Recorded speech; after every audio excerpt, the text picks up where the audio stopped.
L'Associazione Nazionale Venezia Giulia e Dalmazia, durante un appuntamento collaterale alle commemorazioni del Giorno del Ricordo, ha riflettuto sul cinema della frontiera adriatica. Tramite il cinema noi cerchiamo di entrare in contatto per spiegare la cultura di queste terre, di questo mare, ad ambienti che normalmente di queste cose non se ne occupavano. Tramite il cinema, tramite le televisioni, tramite i docufilm si entra in contatto con un popolo, con un mondo che non è solo quello delle scuole, ma molto altro. Il cinema italiano poco ha raccontato delle vicende che hanno sconvolto le nostre terre subito dopo la fine della Seconda Guerra Mondiale, come però ha sottolineato Alessandro Cook, vicepresidente dell'associazione e critico cinematografico. Nell'immediato dopoguerra un certo interesse si era riscontrato. Ci sono due film significativi.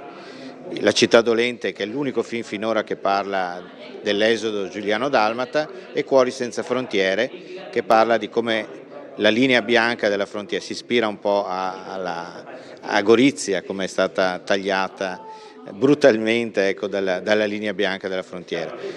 Due film che sono del 1949 e del 1950, e poi c'è stato il vuoto. Paradossalmente ed evidentemente per non disturbare una situazione venutasi faticosamente a ricomporre dopo il ritorno di Trieste all'Italia, ad un certo punto il cinema italiano, allineandosi perfettamente con la politica e la cultura dominanti nel paese, decide che di esodo e foibe non si dovesse più parlare. Di fatto il silenzio è durato fino al 2005, dopo l'istituzione del Giorno del Ricordo. Di alcuni argomenti, fino ad allora troppo spinosi, ci si è potuti nuovamente occupare. Rosso d'Istria, film del 2018, al momento è l'esempio forse più coraggioso e duro.